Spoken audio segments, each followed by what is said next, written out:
Twongeye kubaha ikaze kuri gahunda yacu y'ibyigisho biyobora kuze ku kwiga Bibiliya. Reka dushime Imana ko iduhaye andi mahirwe yo kuboneka imbere yayo. Izina ry'Imana nirihabwe icyubahiro.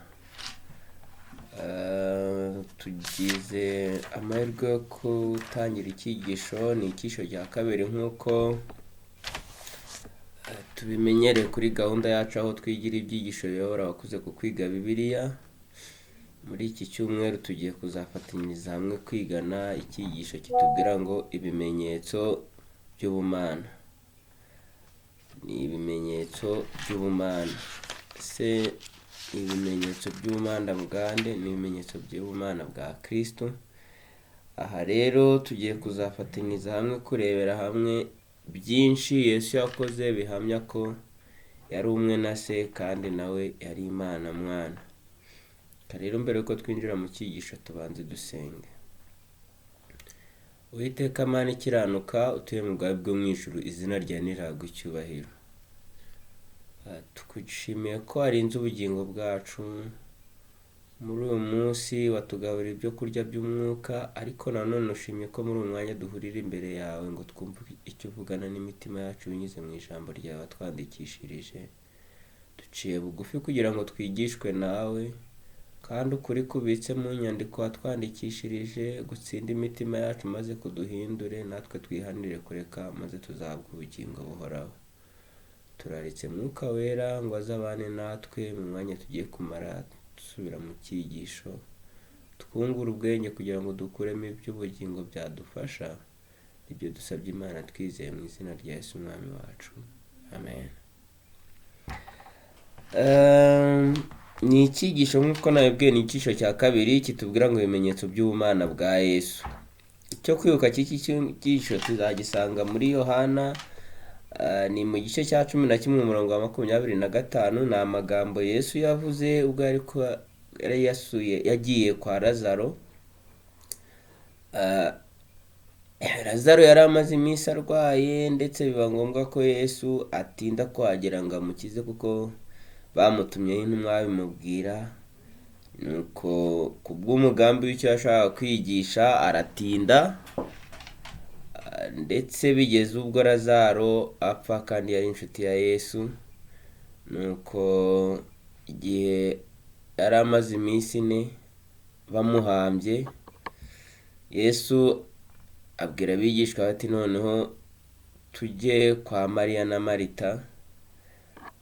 Yari yamaze kubabwira neza ko Lazaro yapfuye, ariko ahageze Yesu asanga bafite umubabaro mwinshi, ndetse Marita amubwira ibyabaye.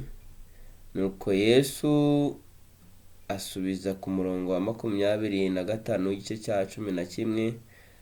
Yesu aramubwira ati ninjye kuzuka n'ubugingo, unyizera naho yaba yarapfuye azabaho, kandi umuntu wese ukiriho unyizera ntazapfa iteka ryose. Nuko Yesu abaza Marita ati mbese wizeye ibyo? Nukuri iri jambo Marita ryamukoze ku mutima. Yari asanzwe yizera umuzuko, ariko ubuho ntiyabasha gushyikira icyo Yesu amubwiye. Ariko mu kugira neza kwinshi, mu mbaraga, mu bumana bwe, tubona ko Yesu yazuye Lazaro, kandi iyo nkuru yanejeje umuryango wa Mariya na Marita. Ndetse nubwo abamurwanyaga batayibonyemo impamvu nziza yatuma bamwizera, ariko byabaye umugisha ku iteraniro ku iteraniro ryari riri aho ngaho, kandi byanabereye umugisha twebwe abasoma ubutumwa bwiza, kuko tuhabona imbaraga ikiza Yesu ibasha kuzura n'abapfuye. Mu gihe rero dutangira iki cyigisho, umwanditsi arongera kutugarura ku magambo asobanura ko Yesu yari Imana. Ni nako igitabo cya Yohana gitangira, aho mu gice cya 1 umurongo wa 1 tuhasanga amagambo asobanura ko mbere na mbere hariho Jambo, Jambo yahoranye n'Imana kandi Jambo yari Imana. bakatubwira ko mu byaremwe byose nta na kimwe kitaremwe nawe. Niyo mpamvu hano batera batubwira ngo Bibiliya isobanura neza ko Yesu yari umwana w'Imana uhoraho, umwe na se, utaragiraga inkomoko kandi utararemwe. Hano bajya bafata Yesu bakamutandukanya n'Imana, yari Imana kuko ntitubona umunsi wo kuremwa kwe, ahubwo mu byaremwe byose yahozeho kandi azahoraho, ndetse no mu byaremwe byose nta na kimwe kitaremwe nawe. Bityo rero Yesu yahozeho ibihe byose, nta n'igihe atigeze kubaho. Nubwo Yesu yaje kuri isi agafata umubiri wa kamere y'umuntu, ariko yanakomeje kuba Imana. Kandi mu bihe runaka Yesu yavuze ko akora ibintu kandi mu bihe runaka Yesu yavuze ko akora ibintu byahishuye ubumana bwe. Ni ukuvuga no mu mirimo yakoze igihe ari no ku isi, yahamije neza ko yakundaga kuvuga ngo ndakora kandi na Data arakora. Bivuze ko imirimo yakoraga yahamyaga neza ko ari umwana w'Imana, ari umwe na se, kuko ubushobozi n'imbaraga yakoraga byagaragara mu murimo we byahamyaga ko ari umwana w'Imana. Rero Yohana atubwira ati kuri ko ari ingenzi, ni nayo mpamvu ubwo yandikaga zimwe mu nkuru ze kuri Yohana yabikoresheje agaragaza ubumana bwa Kristo. Yesu ntiyigeze avuga amagambo ahishura ubumana bwe gusa, ahubwo yanashimangiye ko amagambo ye yayashimangije n'ibikorwa byerekanaga ko ari Imana. Iyo biza kuba yarabivuze mu magambo gusa, ntibyahamyaga ko Yesu yari Imana koko, ariko no mu bikorwa bye byose yakoze byinshi byahamyaga ko ari Imana, ntago byari mu magambo gusa. Nuko rero muri iki cyigisho cy'iki cyumweru tuzarebera hamwe ibimenyetso bigeze kuri 3 bikomeye byerekana ubumana bwa Yesu. Igiteye impungenge ni uko muri buri kimenyetso cyose turahasanga yagikoraga imbere y'iteraniro ry'abantu, ariko tukabonamo benshi batizeye kandi batumviye, aribyo byaberagamo kwinangira. Kuri buri kimwe, kuri buri gikorwa byasigaga bamwe bahisemo kumuvaho, abandi bahisemo kuba bagambanyi no gushinja ko yigereranya, ndetse abandi bahitamo kumugambanira ko icyaba cyiza ari uko yapfa, kuko babonaga inyigisho ze zari zimaze gukundwa n'abantu, kandi kuri bo byatumaga batakaza icyizere. Bityo rero bagambirira mu mutima yabo kumukuraho, aribyo byavuyemo kumugambanira. Kandi ikintu kibabaje ni uko ibi bintu byakozwe, ntabwo byakozwe na rubanda rwa giseseka, ntibyari gukorwa n'abantu badafite ubutwari n'ubutegetsi, ahubwo ibi bintu byakozwe n'abayobozi b'iby'idini. Ikintu kibabaje cyane, aribo bakabaye barahamirizaga ba rubanda rugufi ibya Mesiya uri hagati muri bo, ariko ibiramambo nibo bamugambaniye. Ariko amagambo yanejeje ni uko nanone habonetsemo bake bahitamo neza, baramwizera nka Mesiya wasezeranwe. Muri abo tubonamo ba Nikodemu, turabonamo umutambyi wari yitwaga Ana, ndetse n'abandi bahamije ibyo kuzuka kwe, bakaba ari nabo tubona mu itorero rya mbere basigaye babwiriza ubutumwa bwiza nk'uko yari yababwiye ngo mugende mu mahanga hose mubwiriza abarimwe bose. Reka rero dushima Imana ko mu itsinda ry'abamubanye nawe habonetsemo abasigara kandi bagahamya iby'ubumana bwa Kristo. Na n'uyu munsi natwe turi abagabo b'ibyo, nk'uko bahamije ubutumwa bwe natwe bukatugeraho.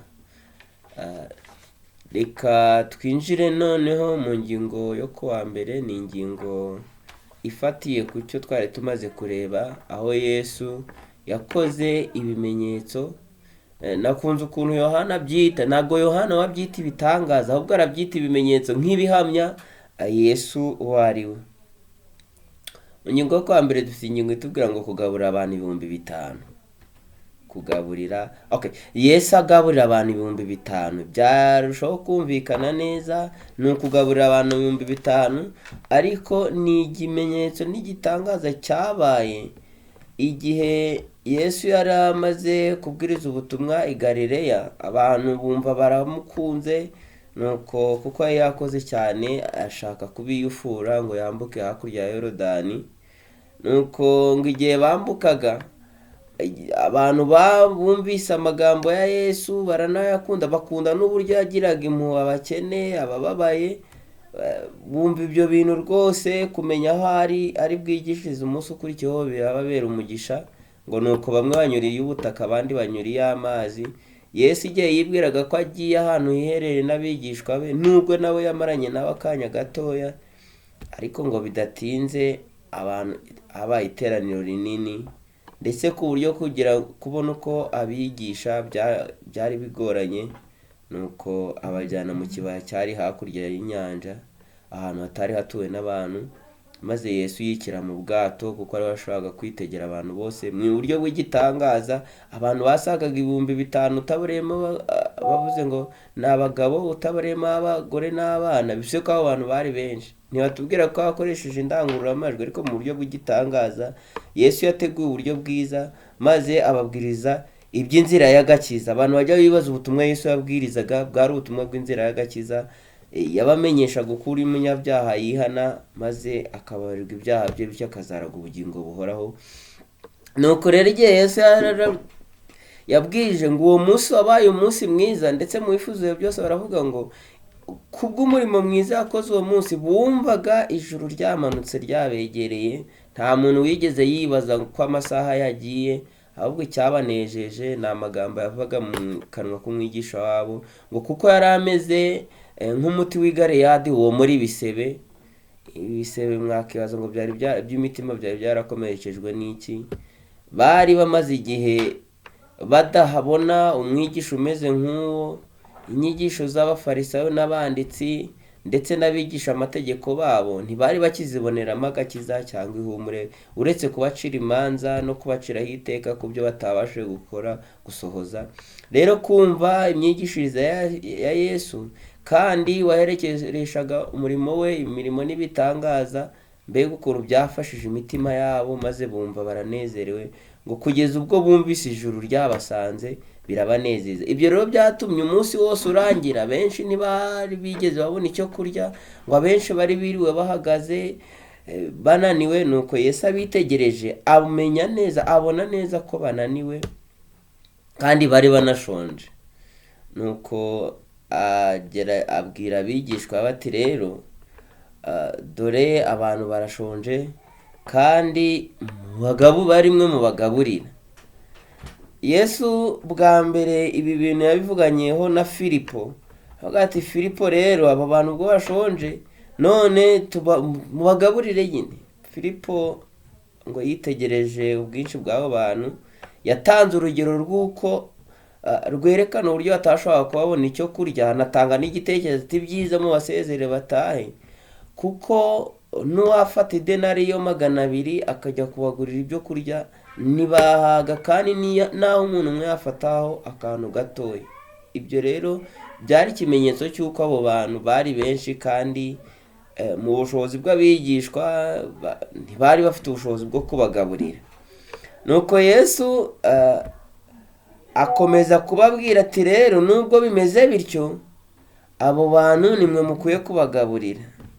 Nuko Andereya tanga igitekerezo ati nubwo bimeze bityo, ariko dusigaranye ife 2, ndetse tukaba dufite n'imigati mike cyane, imigati 5. Nuko Yesu aravuga ati mubizane. Amaze kubimuhereza bigeze mu biganza bye, atanga itegeko ati nuko rero akwiriyeho gahunda, mwicaza abantu mu matsinda 50-50, 100, ku buryo abantu baza kuba batekanye. Ibi byakorewe kugira ngo buri wese mu bari aho yitegereze neza, amenye igitangaza Kristo yendaga gukora. Kuko nk'igihe Yesu yabwiraga Filipo ngo abarimwe mu bagaburira, Yesu yari azi icyo yendaga gukora. Nuko igihe bari bamaze kwicara, Yesu afata ya migati, arayishimira, arayimanyagura, ayihereza abigishwa be. Nuko aravuga ati ngaho nimubagaburire. biva mu biganza bya Yesu byerekeje mu biganza by'abigishwa be, bagaburira iteraniro, kandi iteraniro ryose ryabonye icyo kurya bararya. N'ikimenyimenyi igihe nyuma yo kurya habaye igikorwa cyo guteranya ubuvungunyukira, kandi ubwo buvungunyukira bwasigaye bwuzuye intonga 12, ibintu bigaragaza ko bariye bagahaga bakanasigaza. Ariko kwa Yesu nta kigomba gupfusha ubuswa. Izi ntonga 12 cyangwa se ibitebo 12 byateranijwe by'ubuvungunyukira nabyo ntibyagombaga gupfa ubusa, ahubwo byagombaga kuribwa, kuko kwa Yesu nta kigomba gupfa ubusa. Muri iki gitangaza rero, muri iyi ngingo baragerageza kutwibutsa ese uyu munsi byari byagenze gute. Uyu munsi Yesu yakoze iki gitangaza hari mu minsi yashyiraga Pasika. Bagerageje kutwibutsa Pasika ari umunsi washushanyaga, wibutsaga Abisirayeli ukunyurwaho cyangwa se gucungurwa kw'abava mu Egiputa, kuko icyo gihe batangwaga umwana w'intama. Uwo mwana w'intama warashushanyaga Kristo wagombaga kuza, ndetse iyo baza kugira amaso ahumutse, imitima yabo itanangiye, bari gusobanukirwa ko ubu noneho begereje Pasika, begereje kubona Pasika y'ukuri, kuko Pasika yabo yari Kristo watambwe, ari nayo twebwe tunezezwa nuko Kristo ariwe Pasika yacu.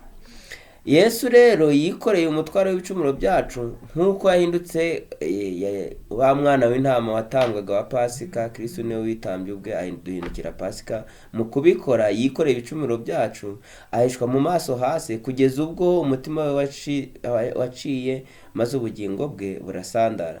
Uku kwitanga kose yabikoreye kugira ngo twebwe abanyabyaha ducungurwe, izina ry'Imana nirihabwe icyubahiro.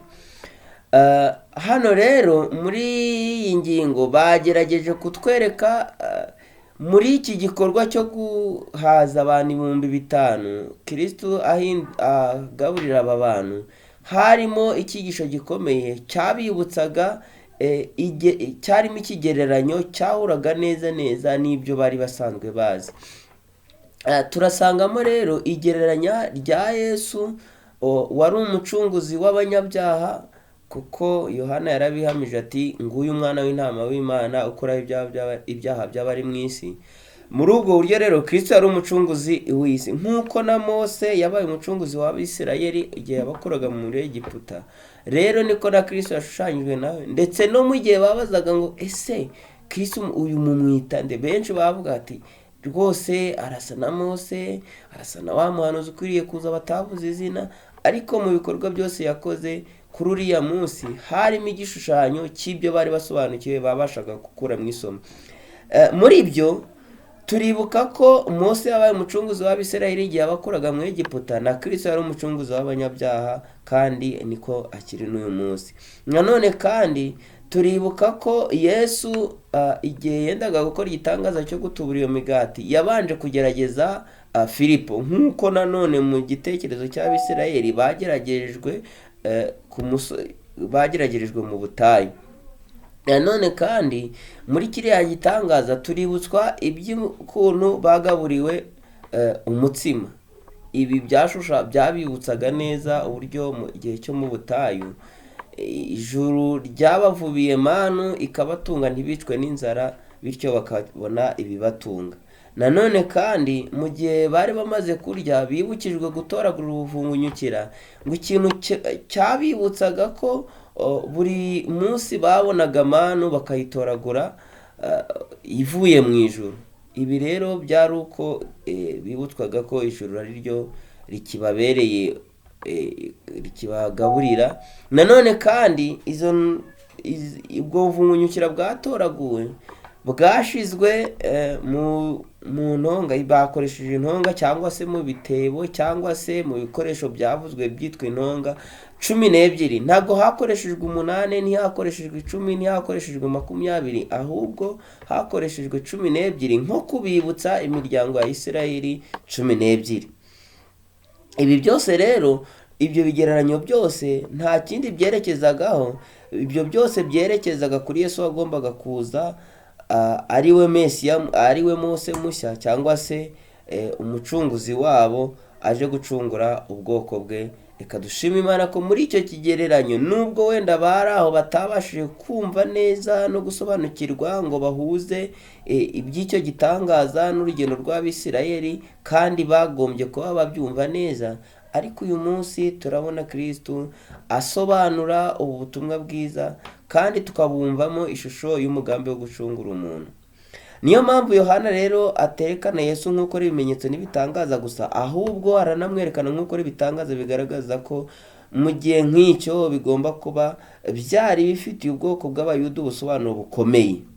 Ntago igihe Yohana avuga iyi nkuru, ntago avuga Yesu nk'uko ari ikimenyetso gusa, nk'uko ari igitangaza gusa, ahubwo birimo n'icyigisho gikomeye ku bari aho ngaho, kuko bari gushobora kubonamo ishusho ngari yo gucungurwa kwabo. Mu by'ukuri yabarenguriraga ku bumana bwe bwite. Mu gukora iki gikorwa cyo guhaza abantu bafite 5,000 ndetse basaga, nta kindi yerekezagaho, yabibutsaga ko ari we Mana yabanye na Isirayeli mu guhamagarwa kwabo kugeza n'uwo munsi. Hano rero baratubaza ikibazo nakunze cyane kivuga ngo mbese Yesu ni ibiki yakoze byerekanaga ko ari umwana w'Imana koko? Mbese muri iki gikorwa cyo guhaza abantu ni irihe somo tubonamo ryahamyaga koko ko yari umwana w'Imana? Mu kuri nta wundi washoboraga gufata ibitariho ngo abirememo ibiriho. Nta wundi muntu wari warigeze akora bene icyo kimenyetso ngo kigaragare mu maso yabo, keretse umwami Imana bizeraga wafashe manu akayibatungisha mu butayu.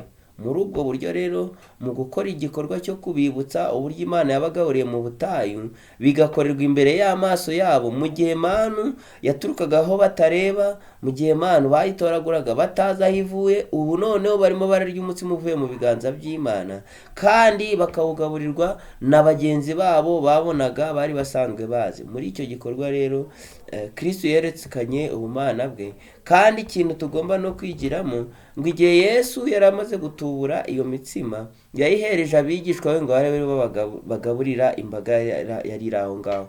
Muri ubwo buryo ijuru ryifuza ko natwe tubona ku mutsima w'ubugingo, kandi tugahinduka abagabura kuri bagenzi bacu. Reka Imana isohoze uwo murimo mu mibereho yacu, natwe twemere kuba ibikoresho abafatanyabikorwa nayo mu murimo wo gukiza imitima, ngo Kristo ubwo agiye kuza tuzahabwe ubugingo buhoraho.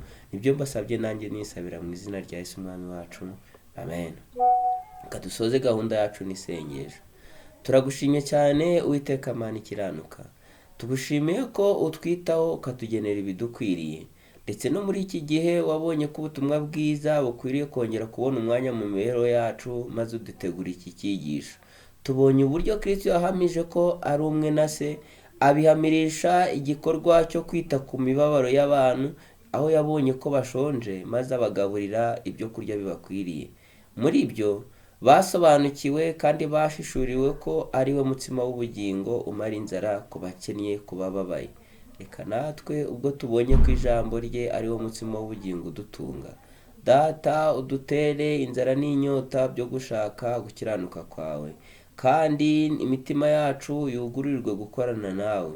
Twifuza kubona Mwuka Wera akorana mu mitima yacu, tumuhaye ikaze ngo adukoreshe, kandi amaherezo tuzahabwe ubugingo buhoraho.